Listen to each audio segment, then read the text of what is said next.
जे लोक एमपीएससी द्वारा अधिकारी होतात त्यांचं आयुष्य तर उज्ज्वल आहेच, पण एका वर्गानं जो वेटिंग मध्ये राहतो त्यांचं आयुष्य उज्ज्वल करण्याचं काम तुम्ही केलेलं आहे. त्याबद्दल मनापासून आमच्या सर्वांकडे तुमचे आभार. काय असं दादा की राज्यसेवेची एक एक्झाम होते एमपीएससी द्वारे, त्यानंतर ग्रुप बी ची होते, ग्रुप सी ची एक्झाम होते आणि यांचा टेंटेटिव्ह शेड्यूल दिलेला राहतो.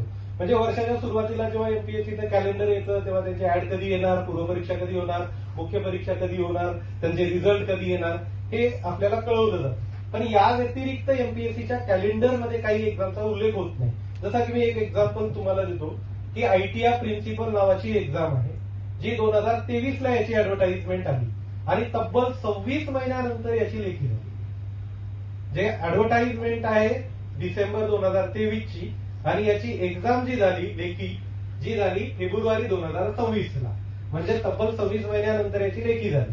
आता याचा रिझल्ट 2.5 महिने झाले आणखी रिझल्ट नाही, होऊ शकतं की 3-4 महिने आणखी लागतील. त्यानंतर इंटरव्ह्यूचा शेड्यूल येईल, त्या इंटरव्ह्यूच्या शेड्यूल नंतर याची शॉर्टलिस्टिंग होते, शॉर्टलिस्टिंग नंतर इंटरव्ह्यू होणार. म्हणजे जवळपास ऍडव्हर्टाइजमेंट आल्यानंतर 3-3.5 वर्षाचा कालावधी प्रोसिजर कंप्लीट होण्यासाठी गेला. त्यानंतर डिपार्टमेंट एखादं वर्ष जॉईनिंगसाठी देते.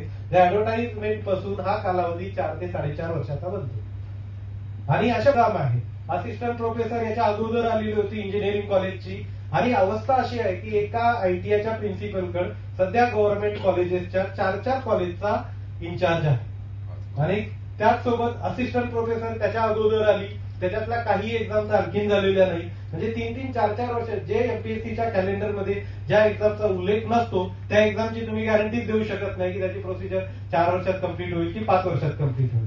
तर आम्हाला असं वाटतं की जेव्हा जेव्हा ज्या कॅलेंडरमध्ये नसलेल्या एक्झामची ऍडव्हर्टाइजमेंट येते त्याच्यामध्ये त्याचा टेंटेटिव्ह शेड्यूल सुद्धा देण्यात यावा की याची एक्झाम कधी होणार, रिझल्ट त्या एक्झामचा कधी लागू शकतो आणि त्यानंतर यांचा इंटरव्ह्यू कधी होणार. तर या पूर्ण प्रोसिजरला एका वर्षाच्या आतमध्ये बसवता येतं का यासाठी आपण नक्की प्रयत्न करावा अशी आम्ही अपेक्षा करतो.